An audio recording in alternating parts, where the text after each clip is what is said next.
easy stuff out of the way right now. The easiest part of the book, right?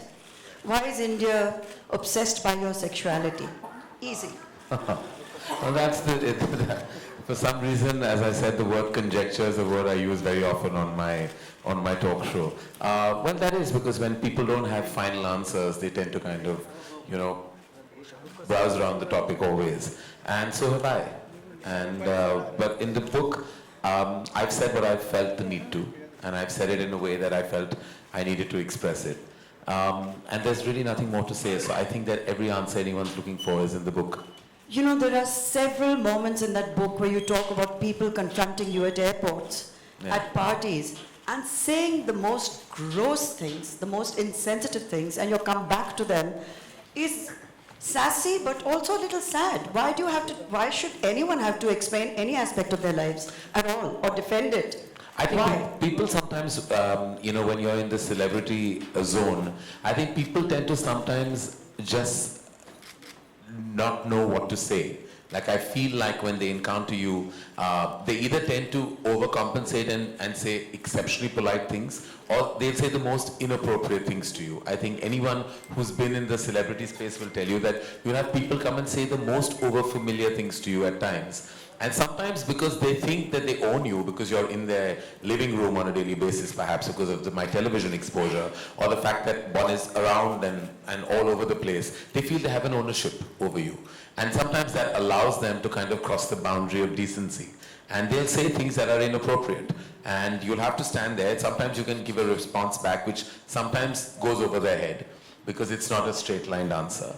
And sometimes you use sarcasm, which also sometimes doesn't get a response. Sometimes all you do is just, like Shah Rukh told me the other day, that now when people say things, he just nods. Because there's nothing else to say. Sometimes you just nod because people say the most bizarre things, and sometimes it's members of the fraternity, sometimes it's members of the media within the fraternity, sometimes it's random strangers at an airport, and you have to just deal with it. There's nothing you can do. You can't. At least I'm not the guy who's going to start getting into a fight, because I don't think I'll have the ability to handle it if I was at the receiving end. So I just let it pass. May I share that one moment at the airport, which is in your book, so everyone's going to read it anyway, where a person comes up to you, his wife is with him, and he walks up to you and says to you, "So, are you a homo?" Yeah. And your response is, "Why? Are you interested?"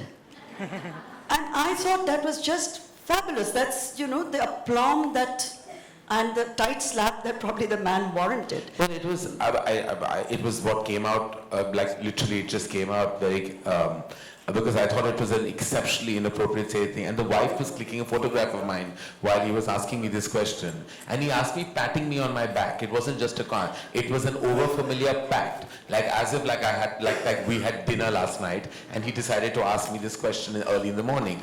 And it's happened to me. It's also in the book when I was on the launch of a channel, and it was an early morning breakfast interview where I was asked an inappropriate question, and I was completely shocked that we were on national television. Of course, it never made it because they realized that it was completely wrong. Fortunately, it wasn't a live telecast. But sometimes you just wonder whether people just don't have the sensitivity or the decency, or to sometimes use language to ask a question that may not come across inappropriate. There are various ways. I'm a member of the media myself. I host a talk show. And I know sometimes when you want to kind of ask something, you can circumvent it with words and vocabulary. You don't suddenly just go up there and ask in the pretense of being completely candid, or then irreverent or perhaps overfamiliar.